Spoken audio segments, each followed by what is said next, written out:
On-stage shooting of Dimebag Darrell, 2004.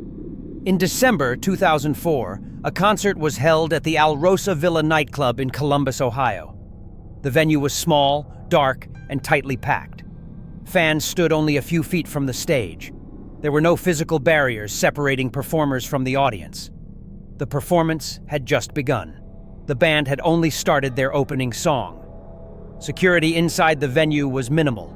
No bag checks were conducted at the entrance. The nightclub had hosted many similar events before. No major incidents had previously occurred. A man named Nathan Gale entered the venue carrying a concealed firearm. He moved through the crowd without being stopped. Gale positioned himself close to the stage. Music continued playing at full volume. Less than a minute into the performance, shots were fired. At first, many believed the sound was part of the show. The illusion lasted only seconds. Dimebag Darrell was struck in the upper body. He collapsed immediately on stage. The music stopped abruptly. Confusion spread across the room. Some audience members froze in place. Others attempted to move toward exits or drop to the floor. Gale continued firing into the crowd. Several others were injured during the attack. A police officer working security inside the venue confronted the attacker. The officer fired a single shot. Nathan Gale was killed at the scene. Emergency medical personnel reached the stage moments later. Dimebag Darrell was pronounced dead from gunshot wounds. The venue was sealed off by police. Witnesses were interviewed through the night. Musicians across the industry reacted in shock. Many shows were canceled or delayed. The attack prompted renewed concern over security at small music venues. The incident became one of the most infamous on-stage shootings in music history. Electrocution of Les Harvey, 1972. In May 1972, a concert was held at Swansea Top Rank Club in Wales. The venue was crowded, warm, and humid. Stage equipment reflected the safety standards of the time. Electrical systems were often temporary and poorly regulated. The band performed normally. Nothing appeared unusual to the audience. The stage floor had accumulated moisture. Electrical cables ran near metal equipment. During the set, Les Harvey moved toward a microphone. The microphone was positioned close to metal components. The electrical system had not been properly grounded. No protective measures were in place. As Harvey touched the microphone, an electrical current passed through his body. The shock caused immediate cardiac arrest. He collapsed on stage in front of the audience. At first, some believed the fall was part of the act. The band continued playing briefly. When Harvey did not move, the music stopped. Medical assistance was called immediately. Attempts were made to revive him on stage. They were unsuccessful. Les Harvey was pronounced dead shortly afterward. An investigation later confirmed faulty grounding as the cause. His death forced venues to reconsider electrical safety standards. Electrical grounding later became a formal requirement. Harvey's death remains one of the earliest documented on-stage electrocutions. Collapse of David Olney. During performance, 2020.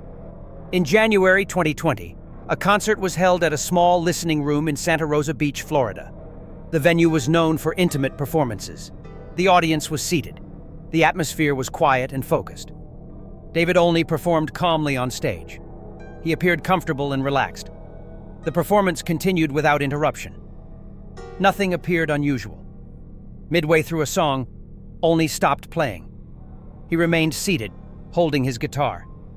Several seconds passed. The audience waited. Some believed the pause was intentional. Others thought he was gathering his thoughts. The silence continued longer than expected. Olney then collapsed in his chair. He fell forward without warning. Medical professionals in the audience responded immediately. Emergency services were called to the venue. Despite rapid medical attention, Olney was pronounced dead at the scene. The cause was later confirmed as a heart attack. The venue closed for the remainder of the evening. Audience members exited quietly. The performance never resumed. The room remained silent long after the stage lights dimmed. Collapse of Mika Ben at Accor Arena, 2022. In October 2022, a concert was held at Accor Arena in Paris, France. Thousands of fans filled the venue. The concert featured loud music and dynamic lighting. The event had proceeded without incident. Mika Ben performed confidently on stage. The crowd responded with cheers. The concert was nearing its conclusion. No warning signs were visible. During the performance, Mika Ben suddenly collapsed. His fall appeared unplanned. At first, some believed it was part of the choreography. Moments passed. He did not rise. Concern spread across the arena. Medical staff rushed onto the stage. Emergency care was administered in front of the audience. Ben was then removed from the venue. He was transported to a nearby hospital. Despite emergency treatment, he was pronounced dead. The cause of death was reported as cardiac arrest. The arena was cleared quietly. Fans learned the news after leaving. Tributes appeared outside the arena within hours. Concert organizers later reviewed emergency response protocols. Backstage shooting of Johnny Ace, 1954. In December 1954, a Christmas concert was held in Houston, Texas. Johnny Ace was scheduled to perform that evening. He was one of the most successful R&B musicians of his era. Fans had gathered specifically to see him perform. The concert continued on stage as planned. Ace remained backstage awaiting his appearance. Witnesses later reported that Ace was handling a firearm. Firearms were not uncommon backstage at the time. Moments later, a single gunshot was heard. Staff rushed toward the sound. Johnny Ace was found critically injured. He had suffered a gunshot wound to the head. Medical assistance was called immediately. He was pronounced dead shortly afterward. The concert was canceled at once. The audience was asked to leave. Radio stations interrupted programming to announce his death. His passing shocked the music industry nationwide. Post-concert shooting of Christina Grimmie, 2016. In June 2016, a concert was held at the Plaza Live in Orlando, Florida. The performance ended without incident. Fans lined up for a post-show meet and greet. Security presence remained limited. Christina Grimmie greeted attendees near the stage exit. The environment was informal and relaxed. A man named Kevin James Loibl approached her. He was carrying a concealed firearm. No physical barriers separated him from the artist. No one intervened before he reached her. Shots were fired at close range. Grimmie was struck in the upper body. She collapsed immediately. Audience members froze in confusion. Security moved toward the attacker.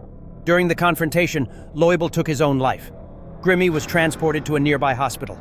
She was pronounced dead shortly afterward due to gunshot wounds. The venue was evacuated. The incident occurred moments after the concert ended. In the months that followed, several artists canceled meet and greets. Venues across the country reassessed post-show security procedures.